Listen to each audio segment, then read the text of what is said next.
675,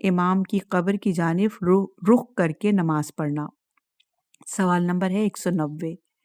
شیعہ زریوں کی زیارت کرنے کے بعد 2 رکعت نماز پڑھتے ہیں۔ اس نماز کے بارے میں مجلسی راقم ہے کہ نماز گزار کو امام کی قبر کے روبرو کھڑا ہونا چاہیے، قبلہ روح نہ بھی ہو۔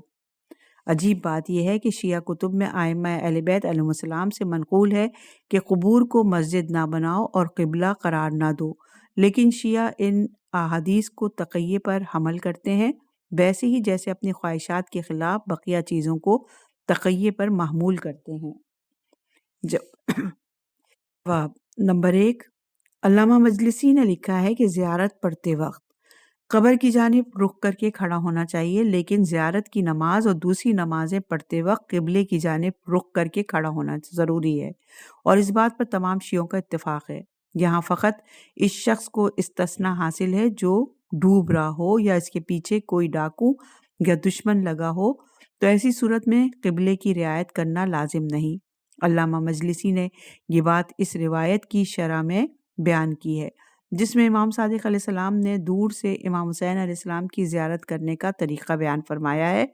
آپ حنان بن سدیر کو تعلیم دیتے ہوئے فرماتے ہیں، صحرا میں چلے جاؤ یا اپنے گھر کی چھت پر چڑھ جاؤ اور اپنا رخ قبلے کی جانب کرو، پھر جب تمہیں معلوم ہو جائے کہ قبر مطہر امام حسین علیہ السلام کس جانب ہے، اسے اپنا قبلہ قرار دو، کیونکہ خداوند متعال نے فرمایا ہے سورہ بقرہ کی آیت نمبر 115 میں، تم جس جانب بھی رخ کرو خدا کی جانب رخ کرو گے۔ اس کے بعد کہو السلام علیکہ یا مولا و یا سیدی و ابن سیدی۔ علامہ مجلسی اس عبارت یعنی قبلے کی جانب رخ کرو کی توضیح اور تفسیر بیان کرتے ہوئے کہتے ہیں، شاید امام نے یہ جملہ اس شخص کے لیے بیان کیا ہے جس کے لیے قبلے اور قبر امام حسین علیہ السلام کو ایک رخ پر جمع کرنا ممکن ہو، کیونکہ امام کے اس جملے سے جب تجھے معلوم ہو جائے قبر مطہر کہاں ہے، معلوم ہو جاتا ہے کہ قبر کی جانب رخ کر کے کھڑا ہونا چاہیے، چاہے اس میں قبلے کی رعایت نہ ہوتی ہو۔ لہٰذا علامہ مجلسی کا یہ کہنا کہ زیارت پڑھتے وقت قبر کی جانب رخ کر کے کھڑا ہونا ہے، نہ کہ نماز پڑھتے وقت قبر کی رخ کر کے کھڑا ہونا ہے۔ نماز کے لیے قبلے کی رعایت کرنے میں کسی شک و شبے کی گنجائش نہیں، جو اس کی توضیح پیش کرنے کی ضرورت پیش آئے۔ متن میں بھی نماز کے بارے میں کوئی بات موجود نہیں۔ نمبر 2، سائل مدعی ہے کہ شیعہ قبور کو قبلہ اور مسجد قرار دینے کی نہیں کو تقیہ پر محمول کرتے ہیں۔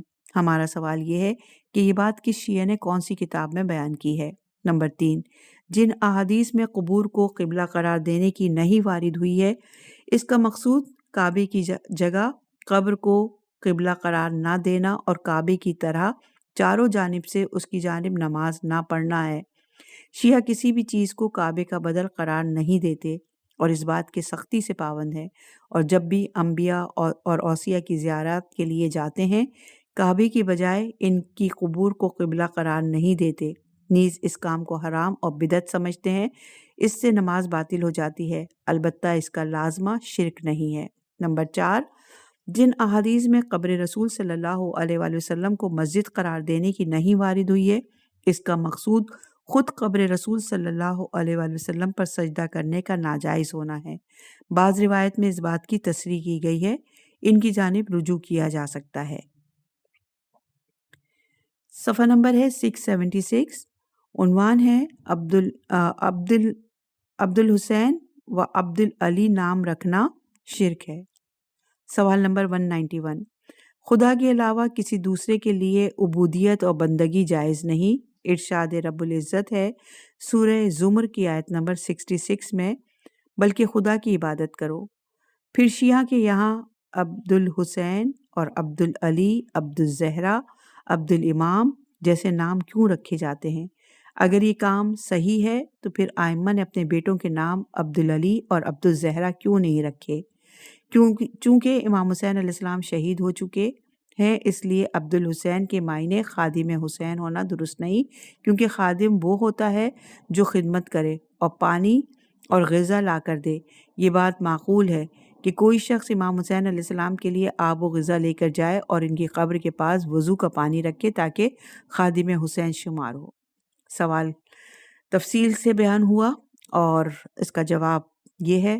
نمبر 1، عبادت یعنی پرستش اور عبودیت یعنی بندگی میں بنیادی فرق موجود ہے۔ خدائے سبحان کے علاوہ کسی کی عبادت درست نہیں۔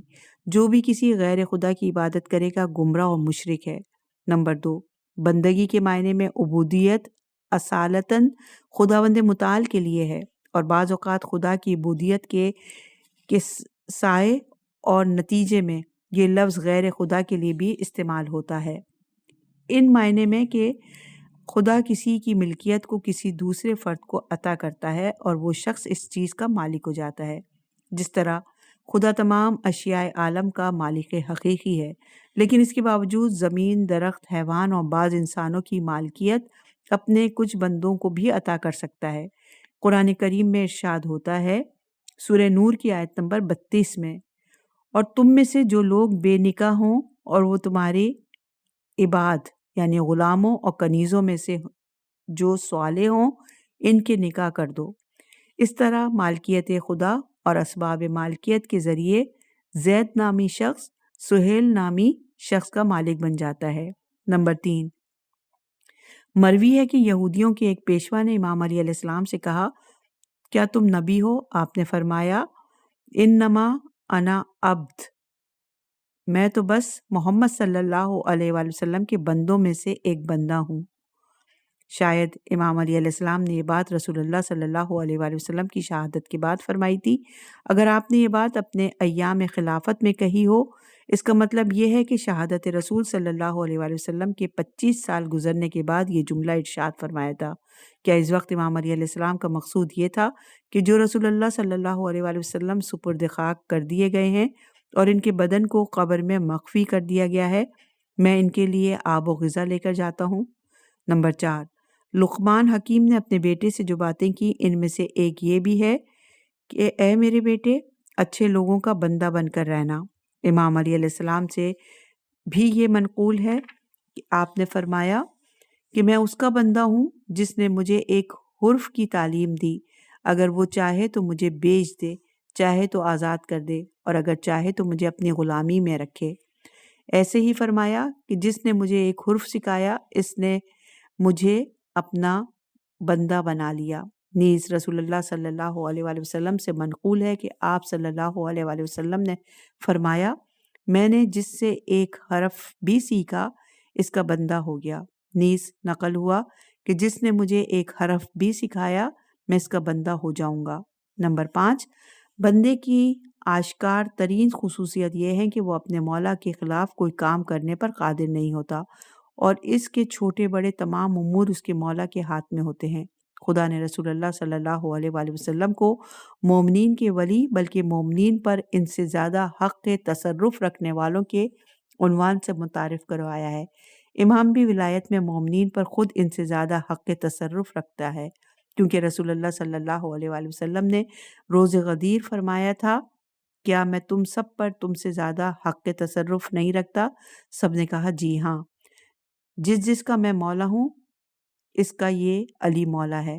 نتیجہ یہ کہ لوگ مقام نبوت اور امامت کی اطاعت اور فرما برداری کرنے میں رسول اللہ صلی اللہ علیہ وآلہ وسلم کے بندے اور عبد ہیں، ان معنی میں کہ لوگ رسول اللہ صلی اللہ علیہ وآلہ وسلم کی اطاعت اور فرما برداری ایسے ہی کریں جیسے ایک بندہ اپنے مولا کی کرتا ہے۔ امام رضا علیہ السلام اپنی ایک حدیث میں ائمہ علیہ السلام کے سامنے لوگوں کی بندگی کے بارے میں بیان کرتے ہوئے فرماتے ہیں، لوگ اطاعت میں ہمارے بندے ہیں اور دین میں ہمارے محب شمار ہوتے ہیں، لہٰذا یہاں یہ مقصود نہیں کہ ہم ان کی مدد اور خدمت رسانی کے لیے ان کے بندے ہیں، لہٰذا سائل کے یہ کہنے کے کوئی معنی نہیں۔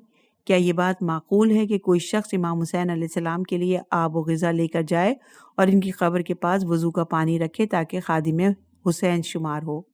بندگی، مالکیت اور بندگی اطاعت میں فرق ہے۔ مالکیت حیات و زندگی کے محور پر گھومتی ہے اور موت کے ساتھ اختتام پذیر ہو جاتی ہے، لیکن بندگی اطاعت بندگی اطاعت موت سے ختم نہیں ہوتی اور موت کے بعد بھی ویسے ہی جاری رہتی ہے جیسے موت سے قبل جاری تھی۔ مولا کی اطاعت اس کی حیات اور موت دونوں صورتوں میں واجب ہے، اور بندگی اطاعت جوں کی تو باقی رہتی ہے، لیکن بندگی مالکیت موت کے ساتھ ختم ہو جاتی ہے، اور اس میں جیسے ہی مولا دنیا سے رخصت ہوتا ہے اس کی غلام پر موجود مالکیت ختم ہو جاتی ہے اور اس کے ورثاء کی جانب منتقل ہو جاتی ہے۔ نمبر 6، صحابہ میں ایک خاصی تعداد کے نام عبدالعلی اور عبدالحسین جیسے تھے۔ کوئی ثابت نہیں کر سکتا کہ رسول اللہ صلی اللہ علیہ وآلہ وسلم نے بعد میں ان کے نام بدلے ہوں۔ ہم بطور مثال ان میں سے کچھ کے اسما کتاب الاصابہ سے نقل کرتے ہیں: عبد رضا، ابو مکنف، عبد شمس بن حرس بن کثیر بن جشم، عبد شمس بن عفیف بن زہیر بن عمرو بن عبد جبل الکلبی، عبد عمرو بن ثقلہ الخزائی، عبد العمر بن زید بن عامر جرشی، عبد اوف بن حرس بن اوف الحسامی، عبد قیس بن لائی بن عاصم، عبد المطلب بن ربیعہ بن حارث، عبد یزید بن ہاشم بن عبد المطلب، عبد لیال بن عمرو بن عمیر الثقفی، عبد الجد بن عبد العزیز الازدی، عبد الحجر بن سراقہ، عبد خیر بن یزید، عبد القیس الیمامی حنفی۔ صفحہ نمبر ہے 679۔ عنوان ہے: کیا رسول اللہ صلی اللہ علیہ وآلہ وسلم نے خاک قبر حسین علیہ السلام پر سجدہ کیا تھا؟ سوال نمبر 192۔ شیعہ جس خاک قبر حسین پر سجدہ کرتے ہیں، کیا رسول اللہ صلی اللہ علیہ وآلہ وسلم نے بھی اس پر سجدہ کیا تھا؟ اگر کہیں گے کہ آپ صلی اللہ علیہ وآلہ وسلم نے سجدہ کیا تھا تو رب کعبہ کی قسم یہ جھوٹ ہے، اور اگر کہیں گے کہ نہیں کیا تھا تو پھر کیا رسول اللہ صلی اللہ علیہ وآلہ وسلم سے زیادہ راہ دین کو جانتے ہیں اور ان سے زیادہ ہدایت یافتہ ہیں؟ البتہ اس بات کا تذکرہ کرتے چلیں کہ شیعہ روایات میں آیا ہے کہ جبرائیل نے خاک کربلا کی ایک مٹھی رسول اللہ صلی اللہ علیہ وآلہ وسلم کو لا کر دی تھی۔ جواب: نمبر 1، شیعوں کے مطابق امام حسین علیہ السلام کی قبر کی خاک پر سجدہ کرنا واجب نہیں بلکہ واجب زمین یا اس سے اگنے والی چیز پر سجدہ کرنا ہے، بشرطے کہ وہ کھانے اور اوڑھنے پہننے میں استعمال نہ ہوتی ہوں۔ خاک قبر امام حسین علیہ السلام مٹی ہے، لہٰذا اس عنوان سے اس پر بھی سجدہ کرنا صحیح ہے۔ جب تمام مسلمان خاک پر سجدہ کرنا جائز سمجھتے ہیں، پھر خاک قبر امام پر سجدہ کرنے کی دلیل مانگنے کی کیا معنی ہے؟ نمبر 2، آپ حضرات کے یہاں روایت ہے کہ مسروق بن اجد جو سن 62 ہجری میں دنیا سے رخصت ہوئے اور ابن مسعود کے اصحاب میں سے تھے، جب بھی سفر پر جاتے اپنے ساتھ ایک اینٹ لے جایا کرتے تھے تاکہ کشتی میں سوار ہونے کی صورت پر اس پر سجدہ کریں۔ نمبر 3، ابن عینیہ کہتے ہیں میں نے ابن عباس کے غلام رزین سے سنا، وہ کہہ رہا تھا کہ علی بن عبداللہ بن عباس نے مجھے ایک خط میں لکھا کہ میرے لیے سنگ مرو کی ایک لوح بھیج دو تاکہ اس پر سجدہ کروں، کیونکہ وہ خاک یا پتھر پر سجدہ کرنا لازم سمجھتے تھے اور اپنی نماز کو سنگ مرو پر سجدہ کرنے سے متبرک کرنا چاہتے تھے۔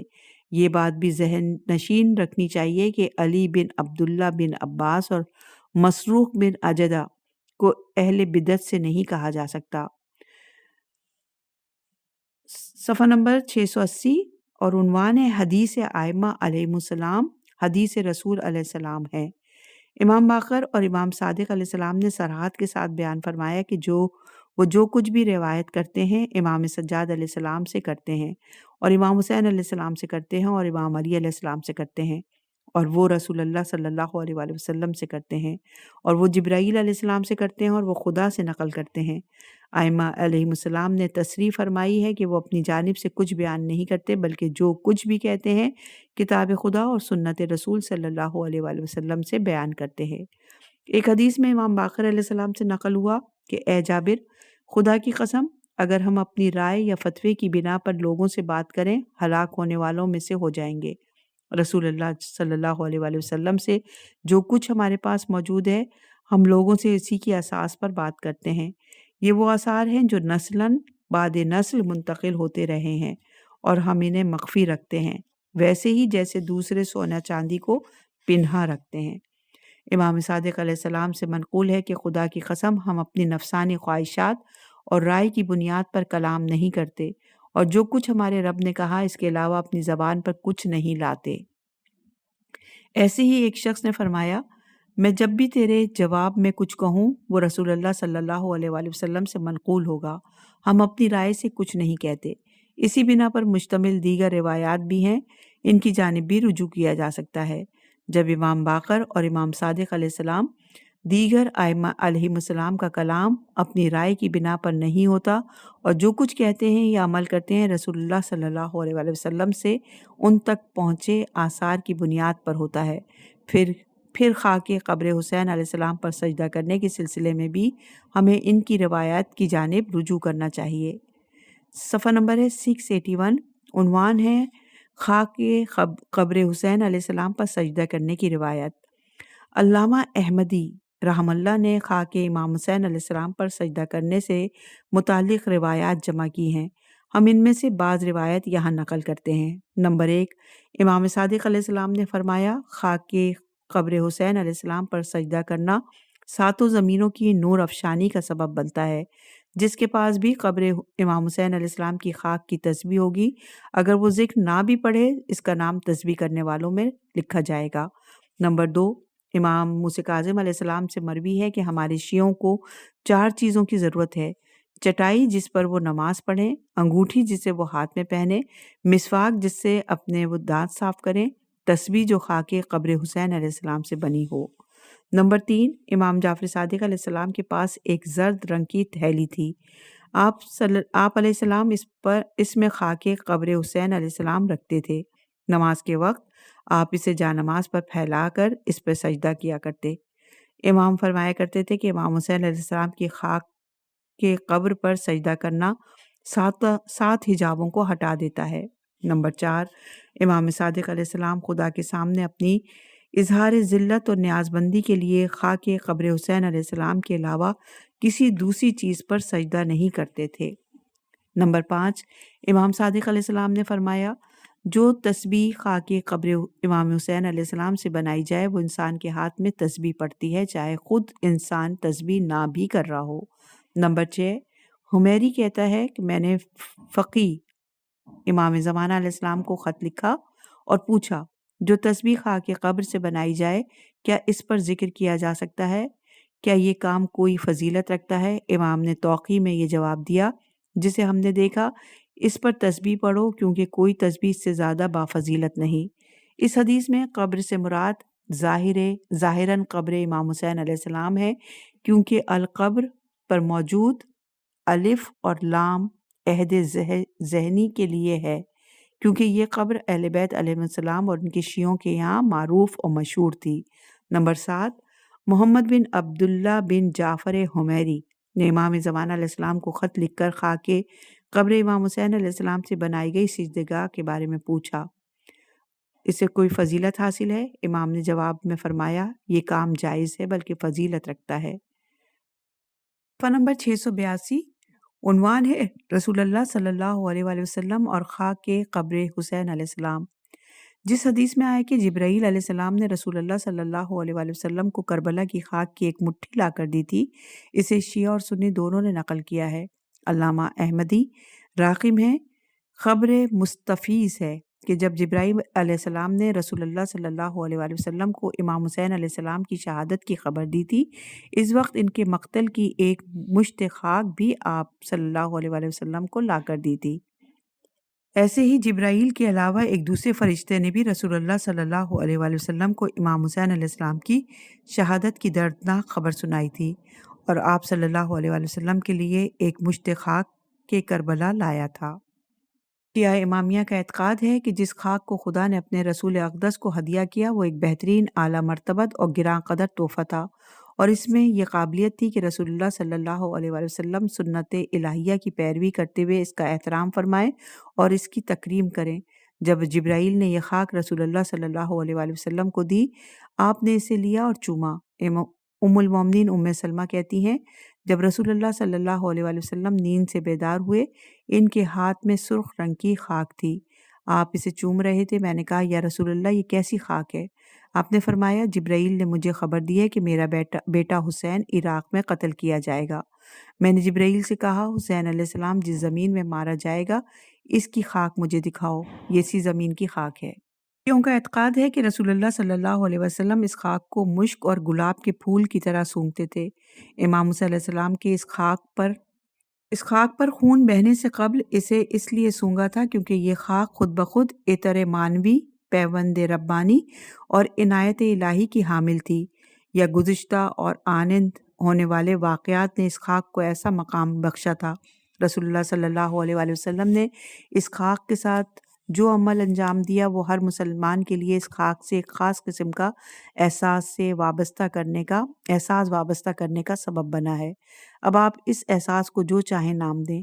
شاید رسول اللہ صلی اللہ علیہ وآلہ وسلم اس خاک سے دردناک واقعات کی بو سونگھتے تھے، وہ واقعات جو مستقبل میں اہل بیت علیہ السلام پر گزرنے والے تھے، یعنی خون بہایا جانا، اموال کا لوٹا جانا اور اسیروں کو زد و کوب کرنا۔ اور شاید آپ صلی اللہ علیہ وآلہ وسلم بعض اوقات اس سے ان اولیاء الہی کی خوشبو سونگھتے ہوں جو اس خاک پر قدم رکھیں گی، اس میں سکون پائیں گی، عبادت و مناجات کریں گی اور اشک بہائیں گی۔